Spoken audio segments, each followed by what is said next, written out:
Bukas na ang fashion designer contest at kahit pagod, hindi pa rin tumitigil si Celestine sa pagtatrabaho. Sa office, abala siya sa pag-aayos ng mga sketch at tela para sa final presentation. Halos hindi na siya umuuwi. Gusto niyang siguraduhing perfect ang lahat. Still, you should take a break. Sabi ni Ana, sabay abot ng gatas. She smiled lightly. After this last gown, bukas na yung contest. Can't mess this up. Kahit na nawala ang mga sketches pero buti na lang at may copy si Celestine sa computer niya at ang mga fabrics naman ay provided ng bot nila.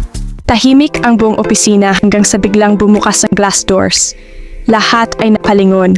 Pumasok ang isang matandang lalaki na nakaitim na suit. May tindig na halatang may pinanggagalingang yaman at kapangyarihan. Si Alfred, ang butler ng pamilyang Monteverde. Excuse me, Miss Celestine Monteverde. Your family requests your presence immediately. You have to come home now. Parang napako si Celestine sa kinatatayuan niya. Ang mga kasamahan niya halos sabay-sabay na naptingin sa kanya. Wait, Monteverde? As in the Monteverde family? Namula si Celestine halatang nabigla rin. Alfred, what are you doing here? Nasa work ako. I understand, miss, but the head of the family insists. It's urgent. Can it wait? Bukas na yung contest ko. Umiling si Alfred. I'm afraid not, miss. You must come home tonight. Tahimik ang buong opisina. Walang gustong magsalita, lahat nakatingin lang kay Celestine. Sa babaeng akala nila ay simpleng empleyado lang, pero isa palang tagapagmana ng isa sa pinakamayamang pamilya sa buong lungsod. Napabuntong hininga siya at marahang isinara ang sketchbook niya.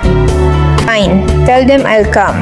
Habang palabas si Celestine, naririnig pa rin niya ang bulungan ng mga tao sa likod niya. Parang biglang nag-iba ang tingin ng lahat. Mula sa respeto, may halong takot at inggit. Sa bawat hakbang papunta sa kotse ng butler, ramdam niya ang bigat ng pangalang matagal na niyang tinakbuhan. Celestine Monteverde. Isang apelidong dati niyang tinuring na sumpa, pero ngayon mukhang hindi na niya ito matatakasan. Habang nasa kotse, nanginginig ang mga kamay ni Celestine. Ramdam niya ang lamig sa loob ng sasakyan. Hindi mapigilan ni Celestine na balik-balikan sa isip kung paano nga ba nalaman ni Bianca ang tungkol sa kanya. Hindi naman halata pa ang tiyan niya at wala pa siyang sinasabi kahit kanino.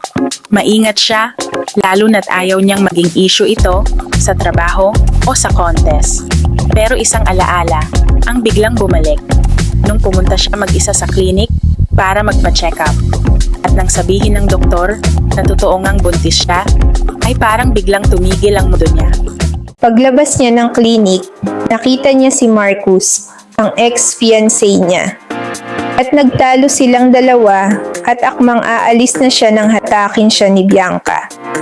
At nagsampalan silang dalawa at sinabi ni Bianca na may alas siya laban kay Celestine. Ito na ba ang alas na sinasabi niya?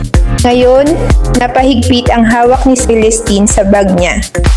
Kinuha ni Bianca ang file niya at siguradong ginamit na ni Bianca ang impormasyong iyon para sirain siya sa pamilya nila. She really won this round. Naisip niya habang tinititigan ang sarili niyang refleksyon sa bintana. Pero kahit ganon, hindi siya papayag na tuluyang lamunin ng takot. Kung gusto ni Bianca ng gulo, then fine. Pero hindi siya manalo sa laban na to. Sa di kalayuan, unti-unting lumitaw ang mga ilaw ng Monteverde Mansion. Naramdaman niya ang kabog ng dibdib niya habang binubuksan ng guard ang gate. This is it, sabi niya sa isip niya. Time to face them. At sa unang pagkakataon matapos ang mahabang panahon, babalik si Celestine sa tahanang matagal na niyang iniwasan. Dala ang lihim, ang galit at ang tapang na kailangan para harapin ang pamilya niyang minsan niyang tinawag na home. Pinuksan ni Alfred ang pinto. We're here, miss. Mahina niyang sagot. Sa kamarahang bumaba ng kotse. Gangat ng tingin niya, nakatayo si Bianca sa hagdan ng mansion. Perfect as always. Nakaputing satin dress, may ngiting parang hindi makabasag pinggan. Pero pero sapat para iparamdam ang panlalamig at pangutya. Well, who finally decided to come home? Hindi sumagot si Celestine. Diretso lang ang tingin niya, pero ramdam niya ang pag-igting ng panga niya sa inis. Father's waiting for you in his study. Dagdag pa ni Bianca, halos nakangiti. Of course he is. You probably made sure of that. Diin sa huling linya, parang may gustong ipamukha. Sandaling tumigil si Bianca, bahagyang tumigil ang ngiti sa labi. Pero agad din itong bumalik. Mas pino, mas mapanlin lang, Oh, Sally. sabi niya. Pabulong pero may tusok ng lason. You really should have been more careful. Secrets never stay hidden for long, you know? Hindi na siya sumagot. Alam niyang iyon ang gusto ni Bianca. Ang marinig siyang madulas, ang makita siyang mag-react. Pero hindi siya bibigay. Hindi ngayon. Himik siyang naglakad papasok sa mansion.